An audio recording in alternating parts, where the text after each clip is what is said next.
আজি আপোনালোকৰ লগত অন্য এটা খবৰ শ্বেয়াৰ কৰিম। বিশেষকৈ আজিৰ খবৰ হৈছে বিভিন্ন পৰীক্ষাৰ ফলাফলৰ ঘোষণাৰ তাৰিখ অলৰেডি অসম চৰকাৰে ঘোষণা কৰিছে আৰু সেইসমূহ পৰীক্ষাৰ ফলাফল কেতিয়া ঘোষণা হ'ব, কোনটো বিভাগৰ কেতিয়া ঘোষণা হ'ব, সেই আপডেট আপোনালোকৰ লগত মই শ্বেয়াৰ কৰিম। আপোনালোকে স্কিপ নকৰি সকলোৱে ভিডিঅ'টো চাই থাকিব আৰু এনেধৰণৰ ভিডিঅ'বিলাক পাই থাকিবৰ কাৰণে আমাৰ চেনেলটো ছাবস্ক্ৰাইব কৰিব বুলি আশা ৰাখিলোঁ। আৰু আপোনালোকে নিশ্চয় স্ক্ৰীনত প্ৰত্যক্ষ কৰিছে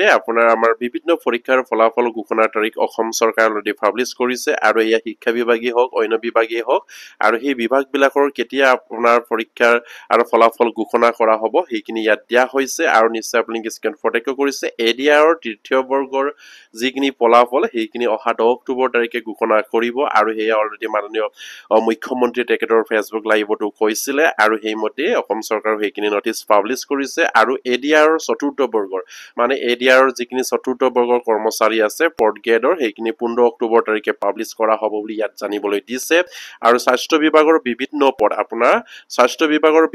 পদবিলাক আপোনাৰ 12 অক্টোবৰ তাৰিখে ঘোষণা কৰিব। খুব এটা ভাল খবৰ আমাৰ যিসকল পৰীক্ষাৰ্থী আশাৰে বাট চাই আছে তেখেতসকলৰ ফলাফল কেতিয়া ঘোষণা কৰিব বুলি তেখেতসকলৰ ৰিজাল্ট কেতিয়া তেখেতসকলে দেখিবলৈ পাম বুলি আশা কৰিছিলে সেইসকল আপোনাৰ পৰীক্ষাৰ্থীৰ বাবে ভাল খবৰ আৰু 4 নম্বৰ পইণ্টত কৈছে প্ৰাথমিক স্নাতক আৰু স্নাতকোত্তৰ শিক্ষক পদ আপোনাৰ 15-20 অক্টোবৰৰ ভিতৰত ঘোষণা কৰা হ'ব আৰু ইয়াত উল্লেখ কৰিছে আপোনাৰ প্ৰাথমিক পৰ্যায়ৰ যিসকল শিক্ষক হ'বৰ কাৰণে যিসকলে এপ্লাই কৰিছিলে আৰু আপোনাৰ স্নাতকোত্তৰ আৰু গ্ৰেজুৱেট আৰু আপোনাৰ হাই ছেকেণ্ডাৰী লেভেলৰ যিসকল শিক্ষক হ'বৰ কাৰণে এপ্লাই কৰিছিলে সেইসকলৰ আপোনাৰ ফলাফল আপোনাৰ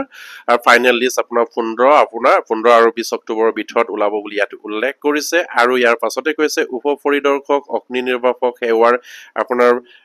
যিখিনি ৰিজাল্ট যিখিনি আপোনাৰ পৰীক্ষাৰ ফলাফল সেইখিনি 10 অক্টোবৰতে আপোনাৰ ঘোষণা কৰা হ'ব আৰু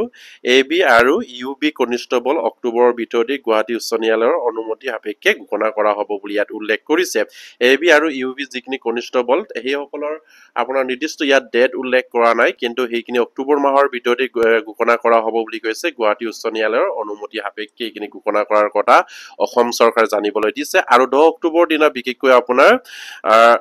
এডিআৰৰ তৃতীয় বৰ্গ আৰু উপ পৰিদৰ্শক অগ্নি নিৰ্বাপক সেৱাৰ সেইখিনি ৰিজাল্ট ফলাফল ঘোষণা কৰা হ'ব 10 অক্টোবৰ তাৰিখে আৰু 15 অক্টোবৰ তাৰিখে এডিআৰৰ চতুৰ্থ বৰ্গৰ আৰু স্বাস্থ্য বিভাগৰ আপোনাৰ 12 অক্টোবৰত আৰু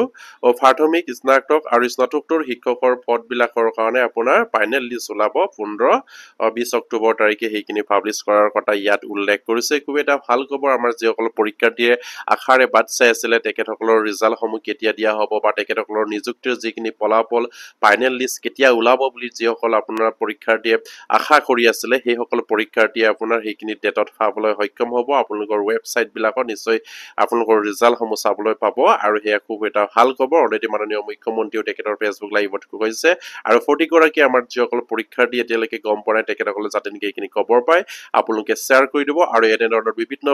আমাৰ বা বাতৰি পাই থাকিবৰ কাৰণে আমাৰ চেনেলটো ছাবস্ক্ৰাইব কৰি দিব বুলি আশা ৰাখিলোঁ। নমস্কাৰ, জয় আই অসম।